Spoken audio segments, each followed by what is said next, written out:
Hello दोस्तों, कैसे हैं आप सब। उम्मीद करती हूँ आप सब अच्छे होंगे। दोस्तों, सीरियल की तुमसे तुम तक के आगे आने वाली कहानी में अब आप देखने वाले हैं कि गायत्री की मन्नत को पूरा करने के लिए अब आर्य और अन्नू जाने वाले हैं गांव वाले मंदिर में, और जाने के बाद फिर एक नया राज खुलने वाला है अन्नू के सामने। जी हाँ दोस्तों, आने वाले एपिसोड में आपको देखने को मिलेगा कि जैसे ही हर्षवर्धन और मानसी जिद पर कर अड़ जाते हैं कि यहाँ पे हर्षवर्धन का और आर्य का डीएनए टेस्ट किया जाएगा, तो यहाँ पे गायत्री माँ जो मना कर देती हैं, वो चाहती हैं कि वो डीएनए टेस्ट करवाएगा, क्योंकि नहीं चाहती है कि आर्य का डीएनए टेस्ट हो, सबके सामने उसका सच आए।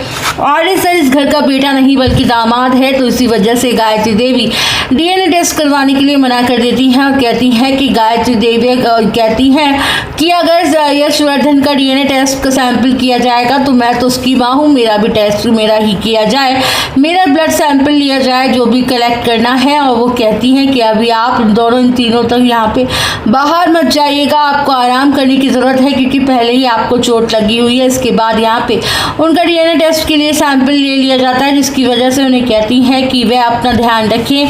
तो यहाँ पे गायत्री माँ परेशान हो जाती है और कहती है कि अन्नू की मुझे इस बात की फिक्र हो रही है कि मैं तो घर से बाहर नहीं निकल पाऊंगी, और जैसे कि मैंने भगवान जब माता रानी से प्रार्थना की थी कि जब मुझे मेरा खोया हुआ बेटा यशवर्धन मिल जाएगा तो मैं गांव वाले मंदिर में जाके चढ़ावा चढ़ाऊंगी, उनसे मन्नत मांगी थी पूरा करूंगी। तो यहाँ पे अन्नू कहती है कि लेकिन मैं जा नहीं सकती हूँ, अब बताओ मैं क्या करूँ, मुझे तो हर हालत में जाना ही होगा।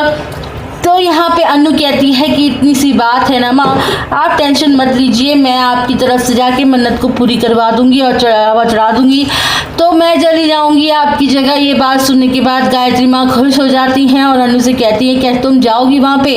तो अन्नू कहती है कि हाँ मैं चली जाऊंगी, तो यहाँ पे मन्नत को पूरी करके आऊँगी, और यहाँ पे उसके बाद देखेंगे कि आर्य सर के पास जाएगी अन्नू। आर्य सर से लंच कर रहे होते हैं, उनके कमरे में जाकर अन्नू दोनों साथ बैठ कर बातें करते हैं, टाइम स्पेंड करते। उसके बाद यहाँ पे अन्नू उनसे सारी बात बताती है आर्य सर को कि कैसे गायत्री माँ चाहती हैं कि वो यहाँ पे मंदिर में जाए, तो सोच रही हैं वो माता के मंदिर में चले जाते हैं, हम दोनों साथ में चलते हैं। गायत्री माँ की मन्नत है तो उसको पूरा करना पड़ेगा। तो यहाँ पे गांव वाले मंदिर की बात सुनकर आर्य सर थोड़ा सा परेशान फिर से हो जाते हैं, क्योंकि आर्य सर नहीं चाहते हैं कि उस मंदिर में जाएं, क्योंकि पहली बार जब वो राजनंदिनी से मिले थे तो उसी मंदिर में उन्होंने देखा था और वहीं पे उन्हें उससे प्यार हो गया था। और आज बहुत आर्य सर इमोशनल हो जाते हैं ये सोचकर कि माता के मंदिर जाएंगे तो फिर उन्हें ये सब कुछ याद आने लगेगा।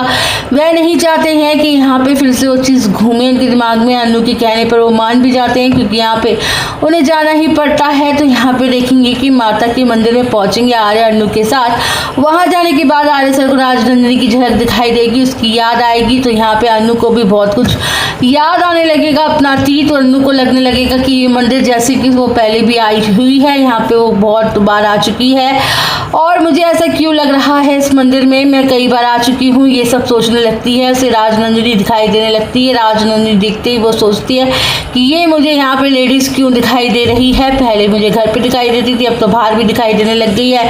अन्नू बहुत परेशान होती है, वहीं पे मंदिर जाती है तो उसे यहाँ पे एक चीज़ लगता है कि जैसे कि पहले वो यहाँ पे आई हुई है, सब कुछ ऑलरेडी देखा हुआ है। अन्नू बहुत घबरा जाती है, बहुत परेशान हो जाती है, अन्नू बेहोश होती है जो हो जाती है। तो आर्य सर उसे संभालते हैं, पूछते हैं कि क्या हुआ। उसके बाद वो बताती है कि मुझे फिर से उस औरत को दिखाई दी है और मुझे यहाँ पर भी दिखाई दे रही है। आर्य सर समझाते हैं कि मुझे पता नहीं कि अन्नू को क्या हो जाता है, किसी की बात कर रही है पता नहीं। दूसरी तरफ जो मीरा है उसे भी पता चल चुकी है यशवर्धन की सच्चाई, तो वो फ़ायदा उठाते हुए नजर आएगी कि यशवर्धन इस घर का बेटा है और वो जान चुकी है। झेंडे बिल्कुल भी पसंद नहीं करता है, तो मीरा सोचती है कि वह झेंडे से दोस्ती कर लेती है और झेंडे को अपने साइड में लेकर यशवर्धन का चैप्टर हमेशा के लिए क्लोज करवा देगी।